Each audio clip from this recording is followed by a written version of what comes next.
মতো মজা আর হয় না। একটা সময় ছিল আমরা যখন স্কোয়াড নিয়ে গেম প্লে করতে নামতাম তখন ইনিমি দেখলে রাশ করা তো দূরে থাক, একজন টিমমেট আরেকজন টিমমেটের 10 মিটার দূরে যেত ভয় পেত।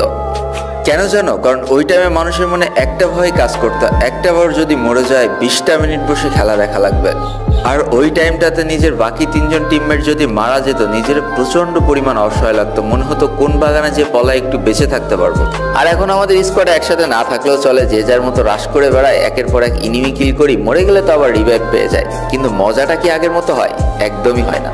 এখন সাধারণ মানুষের গ্রুপে যখন একটা ভিভাজের প্লেয়ার যায় সে যতখানি সম্মান পায় তার থেকে কয়েক গুণ বেশি সম্মান পেত সেই পুরনো আমলের প্লেয়ার যার কাছে স্কাল মার্কস ছিল।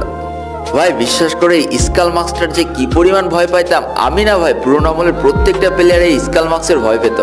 এখন প্রতিনিয়ত আমরা নতুন নতুন ক্যারেক্টার দেখতে পাই, নতুন নতুন অ্যাবিলিটি দেখতে পাই, কিন্তু সেই ডিজে অলোকের মতো ক্যারেক্টার এনে দিতে পারবে তো? প্রত্যেকটা ইউটিউবারের কমেন্ট বক্সে লেখা হতো মুঝে ডিজে অলক দে দাও, মুঝে ডিজে অলক দে দাও, আমাকে ডিজে অলক দাও। এসব কথা মনে পড়লে অনেক ভালো লাগে, কারণ তখন আমি নিজেও অনেক ইউটিউবারের কমেন্ট বক্সে যে লিখেছি যে আমার ডিজে অলক দে দাও, ডিজে অলক দে দাও, মানে মনে করতাম ডিজে অলক পাইলে হয়তো সব থেকে ভালো খেলা পারা যায়।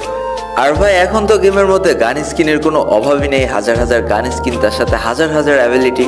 কিন্তু এই নতুন গান স্কিনগুলো কি পারবে সেই পুরোনো দিনের গান স্কিনের সাথে পেরে উঠতে? একটা সময় ছিল যখন দূর থেকে দেখতাম এনিমির কাছে ড্রাগন এঁকে আছে, ভাই পাছার কাপড় মাথায় তুলে কোন বাগানে দৌড়াতাম নিজেও জানি না। সেই সময়ের মানুষগুলো ড্রাগন এঁকে, কুকপিট স্কার, মেকানিক্যাল MP40 জন্য যতটা পাগল ছিল এখনকার মানুষ ইভো গানের জন্য অতটা পাগল না। ভাই তোমাদের কার কার মনে আছে ইন্ডিয়ান সার্ভারে সেই অ্যাড দেখে ডায়মন্ড পাওয়ার কথা? একটা 30 সেকেন্ডের অ্যাড দেখার পর যে ডায়মন্ডটা পাইতাম এখন 1000 ডায়মন্ড টপ আপ করলেও সেই মজাটা পাওয়া যায়।